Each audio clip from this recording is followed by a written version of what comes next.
agak telat sih ngebahasnya sebenarnya, tapi ya gimana ya, kemarin tuh hat-trick banget, tapi kita bakal tetap komitmen ngebahas tentang etika persidangan nih kita. Karena kebetulan saya itu setiap hari Kamis memang sidang di PN Selatan, cuman kasusnya beda. Kasus yang lagi aku tanganin itu adalah kasus tentang sekolah high scope Indonesia. Bagi yang tahu tuh sekolah high scope Indonesia, nah itu aku lagi nanganin kasusnya high scope Indonesia. Nah, balik lagi ke sidangnya Nikita. Agak miris sih sebenarnya, karena ternyata sifat jaksanya tuh makin kayak lagi main sidang-sidangan ya, Ibu Jaksa Penuntut Umum. Ini kembali lagi aku notes lagi ya. Hari ini aku notes lagi, malam ini aku notes lagi. Kita itu berhak melakukan pelaporan terhadap jaksanya. Yang kita laporkan tuh apa? Etikanya dalam persidangan, tingkahnya dalam persidangan.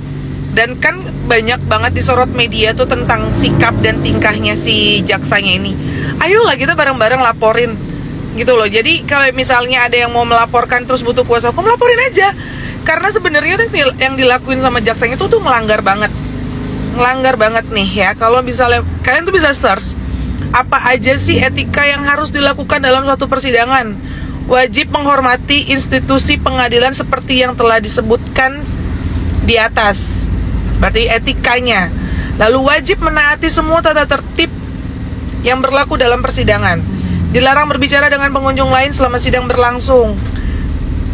Terus yang jadi pertanyaan itu adalah, bisa gak sih kita ngelaporin jaksanya? Bisa. Apa yang dilaporin? Semua tindakan jaksanya. Etikanya dia, cara dia pada saat di persidangan. Gini ya, kalau diskors bukan berarti selesai. Diskors bukan berarti selesai.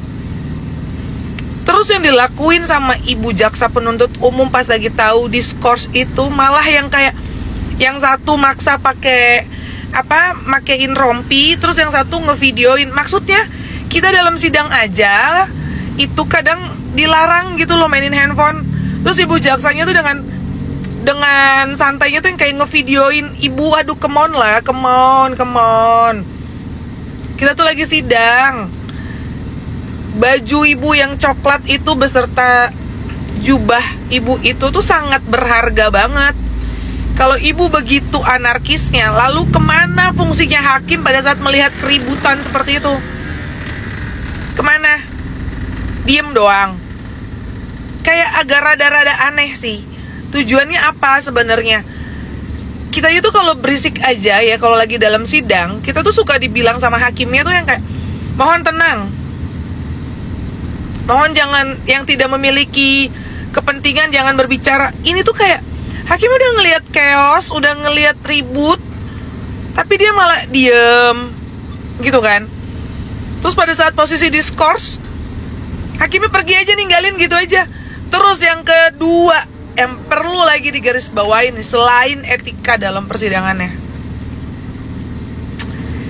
agak gimana ya, orang ingin memberikan kesaksian, dia kan diajuin nih sebagai saksi, memberikan kesaksian, terus dikit-dikit dipotong. Kami aja yang sidang biasa aja, kalau misalnya ngerasa hak bicaranya saksi kita itu dibatasin aja tuh, suka yang kayak berpikir, ada apa nih? Apa jangan-jangan ada yang aneh-aneh gitu kan. Nah ini kan kita ajuin nih sebagai saksi si Doktif. Terus pada saat dia memberikan keterangan, belum selesai bicara udah dipotong. Kenapa Bapak? Kalau memang masih dalam pokok perkara, itu wajib untuk dibiarkan dia menyampaikan semua jawabannya. Lucu, agak lucu. Jadi buat masyarakat, please tetap komentarin tentang etika dalam persidangannya. Terus kalau yang nanya, bisa dilaporin nggak? Bisa. Yang perlu kita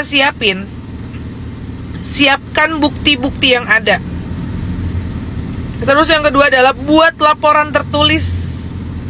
Pantau prosesnya, baik dalam proses persidangannya, baik pada saat ada yang melaporkan tentang etika persidangannya. Terus mau lapor di mana?